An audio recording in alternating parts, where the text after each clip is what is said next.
جی، مشہور T V host کا جو کیس ہے وہ زبان زد عام بھی ہے اور اس پر سوالات بھی کیے جا رہے ہیں۔ لوگ ان کے انٹرویوز اور خامند کے ساتھ ان کے یادگار لمحات کا حوالہ دیتے ہوئے کہہ رہے ہیں کہ آخر کیا ہوا کہ شوہر کے پاؤں دھونے والی فلاں کو ہی تشدد کا نشانہ بنا دیا گیا۔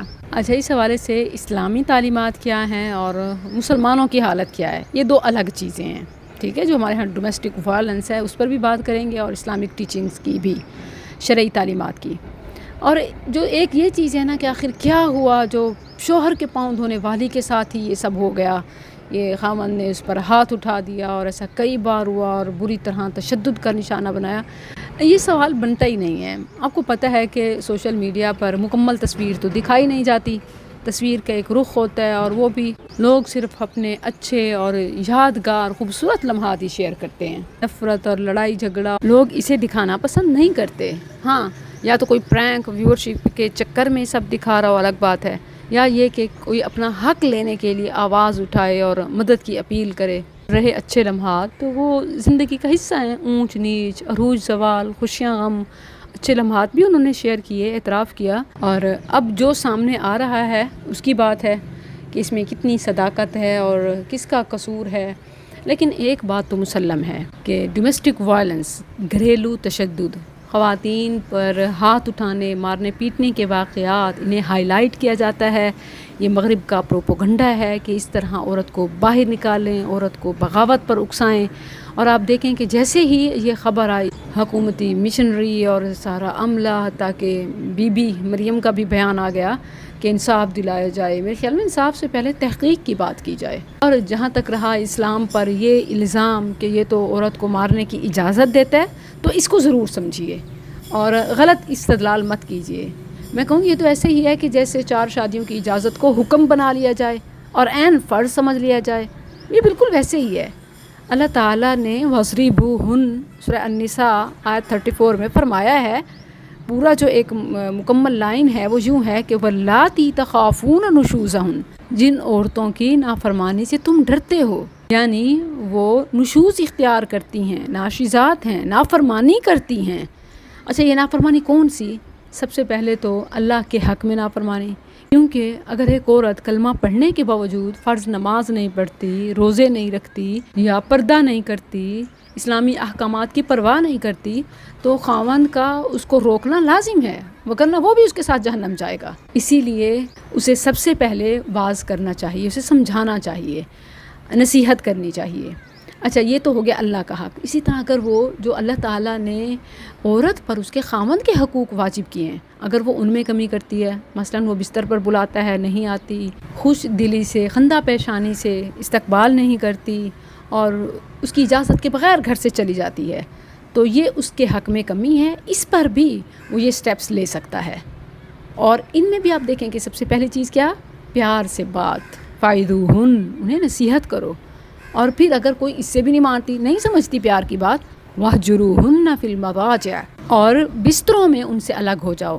اور اس میں بھی دیکھیں کہ اتنی رسپیکٹ ہے اور عورت کو اتنی فیور ہے کہ عام طور پر تو یوں ہوتا ہے کہ خاوند جس کے نام گھر ہوتا ہے وہ ظلم کرتے ہوئے اس کو فوراً بالوں سے پکڑ کے، کپڑوں سے گھسیٹ کے باہر نکال دیتے، لاک کر دیتے، نہ ٹائم دیکھتے اور نہ ہی اس کے لیے کوئی اسباب، کوئی چیز۔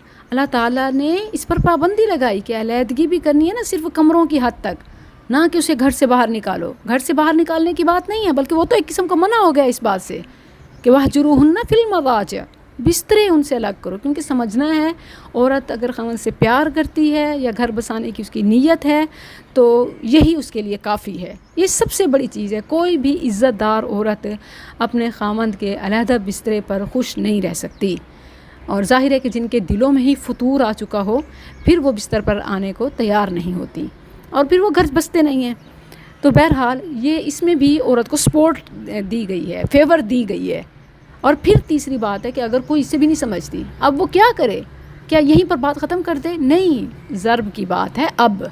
اور ویسے تو لوگوں نے، مطلب مفسرین نے، ضرب سے مراد مختلف چیزیں جیسے کہ لغوی اعتبار سے، اصطلاحی اعتبار سے اس کے معنی میں شامل ہیں کہ سزا دینا یا روک لینا، کہ پھر ان پر پابندیاں لگائیں اور سختی کریں، یہ معنی کیے ہیں. لیکن اگر اس کو سیدھا اور سادہ اور جو ایک واضح معنی ہے اسی کے مطابق کیا جائے، جس طرف سلف صالحین کا رجحان بھی ہے، بلکہ احادیث نبویہ ہیں کہ نبی صلی اللہ علیہ وسلم نے اس ضرب کی، اس مارنے کی خود حد بتا دی کہ کیا ہے. آپ مختلف احادیث لے لیں، ابو داؤد کی میں ہے کہ چہرے پہ مت مارو، مطلب مارنے کی بات ہے. ایک تو پتہ چل گیا نا کہ وضربوہن ضرب مارنے والا ہی ہے، یہ تو یہ شرط لگائی کہ چہرے پر مت مارو.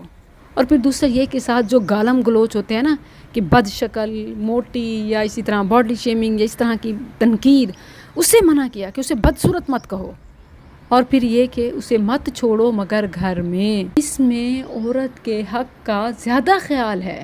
ایون اس نہج پر بھی مرد کو پابند کیا گیا کہ اسے گھر سے نہیں نکال سکتے. عورت کو سپورٹ دی گئی ہے، فیور کی گئی ہے، ہمیں سمجھنا چاہیے. اور پھر یہ کہ مسلم میں ہے کہ سخت چوٹ دینے والی مار سے منع کیا. ضرباً غیر مبرح، یعنی غیر شدید. حسن بصری کہتے ہیں کہ غیر مؤثر، وہ اثر کرنے والی نہ ہو، نشان چھوڑنے والی نہ ہو، ہڈی توڑنے والی نہ ہو، نیل پڑنے والی نہ ہو. بات بتاؤں، میڈیا پر جتنی بھی ایسی چیزیں آتی ہیں نا، عموماً وہ میک اپ کے ساتھ مار کے نشان بنائے جاتے ہیں. یہ نیل وغیرہ اور یہ جو چیزیں آپ دیکھ رہے ہوتے ہیں نا، ان میں بہت زیادہ میک اپ اور کیمرہ اس کا ہاتھ ہوتا ہے، یعنی ایڈیٹنگ کا کمال ہوتا ہے. تو بس فوراً سے ہی دل پہ ہاتھ رکھ لیں اور افسردہ ہو جائیں اور عورت کو مظلوم سمجھ لیں، یہ غلط ہے، یہ انصاف کے خلاف ہے. تو یہ ایون مرد پر ظلم ہے. نبی صلی اللہ علیہ وسلم نے اس بات کا پابند کیا کہ ضرب ہے مگر وہ چوٹ دینے والی نہ ہو، اثر چھوڑنے والی نہ ہو. اور مفسر قرآن عبداللہ بن عباس رضی اللہ عنہما سے جب پوچھا گیا کہ کس حد تک ضرب، کون سی ضرب، تو انہوں نے مسواک کو لگا کے بتایا، یعنی کہ گویا بس ایک مار کا اشارہ ہے. اب مسواک آپ دیکھ لیں کہ سائز اس کا پین کے برابر ہوتا ہے یا پینسل کے برابر. وہ اگر لگایا جائے ہاتھ پہ یا مارا جائے ہاتھ پہ تو کتنی چوٹ ہوگی. اس کو ضرب نہیں کہیں گے. مطلب لفظی اعتبار سے تو ضرب ہے، مگر معنوی اعتبار سے یہ کوئی مارنا ہوتا ہے، یہ اشارہ ہوتا ہے، یہ وارننگ ہوتی ہے. تو عبداللہ بن عباس رضی اللہ عنہما کہتے ہیں کہ یہ مسواک کے برابر ہی ہونی چاہیے، مطلب اشارہ ہی ہے. اور صحیح بخاری میں تو باقاعدہ باب ہے، ما یکرہ من ضرب النساء، عورتوں کو مارنا مکروہ ہے. اور اس میں امام بخاری یہ حدیث بھی لائے ہیں کہ صلی اللہ علیہ وسلم نے فرمایا کہ جس طرح بعض ظالم مالک غلاموں کو پیٹتے ہیں اس طرح نہ پیٹو. اور پھر فرمایا کہ دن کے آخری حصے میں اس سے تعلق قائم بھی کرو گے. مطلب ایک مرد کو یہ سوچنا چاہیے کہ عورت اس کی ضرورت ہے، اپنی ضرورت کے لیے کیسے اپنے موڈ کو اور اپنے آپ کو فوراً بدل لیتا ہے. تو دن میں اس پر سختی کرتے ہوئے کم از کم ان لمحات کو یاد کر کے اپنے آپ کو بریک لگا دے، کنٹرول کرے. اور اس میں یہ بھی ہے کہ وہ مرد جو دن بھر فزیکل ابیوز کرتے ہیں اور پھر دن کے آخری حصے یعنی رات میں پھر اس کے ساتھ جنسی تعلق، تو ایک آر دلائی گئی ہے، احساس دلایا گیا ہے اور ایسے بیہیویئر پر تنقید کی گئی ہے کہ یہ کیسی بات ہے. مطلب اگر اتنی ہی چاہت ہے تو دن میں پھر کچھ خیال کرو، کچھ رعایت دو. بلکہ ایک پورا طویل واقعہ ہے، میں یہاں اختصار کے ساتھ بتاتی ہوں کہ جس میں ہے نبی صلی اللہ علیہ وسلم نے فرمایا لیس اولئک بخیارکم، عورتوں کو مارنے والے کوئی اچھے نہیں ہیں. یعنی اجازت ہے وہ بھی انتہائی ناگزیر حالات میں، اور وہ بھی صرف ضرب برائے نام. اور پھر آپ دیکھیں کیا رسول اللہ صلی اللہ علیہ وسلم جو قرآن کی عملی تفسیر تھے، کیا آپ نے اپنی ازواج کے مطالبات پر یا اس طرح مختلف حالات میں ایون آپ کو ایلا کرنا پڑا اور اسی طرح آیات تخییر اتریں یا اور بھی بہت سی چیزیں، تو کیا کبھی آپ نے کسی زوجہ پر ہاتھ اٹھایا؟ تو وہ جو قرآن کے حوالے دیتے ہیں وہ قرآن کی عملی تصویر کو بھی دیکھ لیں. اور پھر سیدنا ابو بکر، سیدنا عمر، سیدنا عثمان، سیدنا علی رضوان اللہ علیہم، اصحاب رسول، اہل بیت، آپ کو ان میں سے کسی کا کوئی ایسا ملتا ہے؟ حالانکہ اسلام سے پہلے کس طرح عورت کو جانوروں کی طرح ٹریٹ کیا جاتا تھا، بلکہ زندہ درگور تک کے واقعات آتے ہیں. بہرحال نبی صلی اللہ علیہ وسلم کے پاس بھی مختلف حالات اور معاملات آئے. نبی صلی اللہ علیہ وسلم نے بعض حالات میں ایک وقت اجازت دی، لیکن پھر جب عورتوں کی بہت زیادہ شکایات آئیں کہ یہ تو بات پہ ہر چیز میں ہاتھ اٹھا لیتے ہیں، تو نبی صلی اللہ علیہ وسلم نے فرمایا لیس اولئک بخیارکم، یہ تم میں سے اچھے لوگ نہیں ہیں، یہ کوئی افضل بات نہیں ہے، یہ کوئی اول بات بھی نہیں ہے. بلکہ یہ آخری بات ہے، اور پھر اس کے بعد سپریشن ہو جاتی ہے۔ تو یہ تو ہیں اسلامی تعلیمات کہ جہاں ڈومیسٹک وائلنس کی حقیقی مذمت ہے اور ممانعت ہے، اور جہاں تک رہی مسلمانوں کے حالات، تو یہ بات افسوس کے ساتھ کہ اب یہ گھر گھر میں عام ہوتا جا رہا ہے، اور یہی گھروں کے ٹوٹنے کی، خاندان، نسل اور رشتے ان سب کے بکھرنے کی جو وجہ ہے وہ یہی ڈومیسٹک وائلنس ہے۔ ان شارٹ، جو ڈومیسٹک وائلنس ہمارے گھروں میں ہو رہا ہے، اسلام اس کی ہرگز اجازت نہیں دیتا، بلکہ اسلام نے تو ضرب کی ایک حد اور انتہا بتا کر اس